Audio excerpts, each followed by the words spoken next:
Ulusvali Qarqın Qaryayi Dinardan Semet Qarqının şiir bilen okuyos Muhibullah Dali'nin avazında eşitip lezzet alın.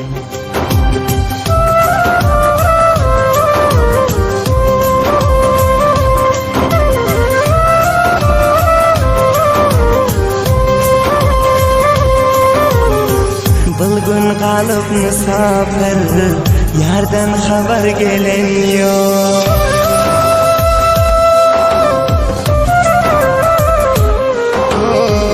Gezip yürün misafir, yardan haber gelen yok. Uzak değil de menin hiç, güler yüzüm gülen yok. Neredeyin ağlıyor misafir, men neredeyin ağlıyor misafir.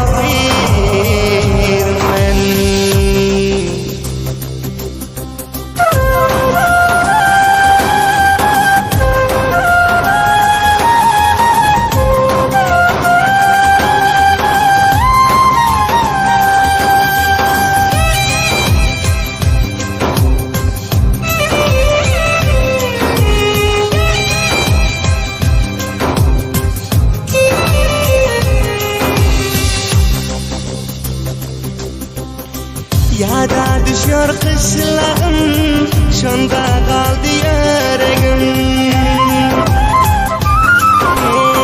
Yada düşüyor kışlağım, şonda kaldı yüreğim. Ömür boyu söyleyenim, senden haber gelen yok. Canı dilden söyleyenim, haberin gelen yok. Neredeyin ağlıyor misafir, men neredeyin ağlıyor misafir men.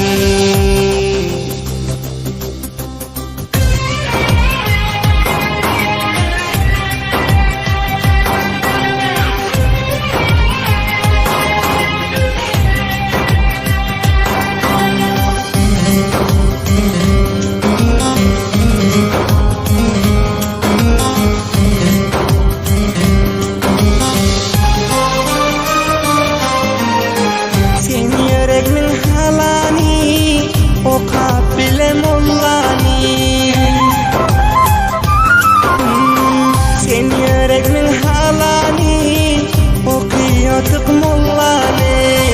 Neredeyin bu dünyanı, yar halimi soran yok.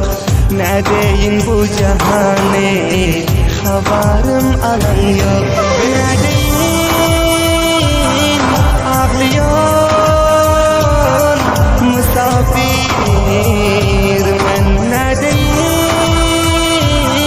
ağlıyor misafir men.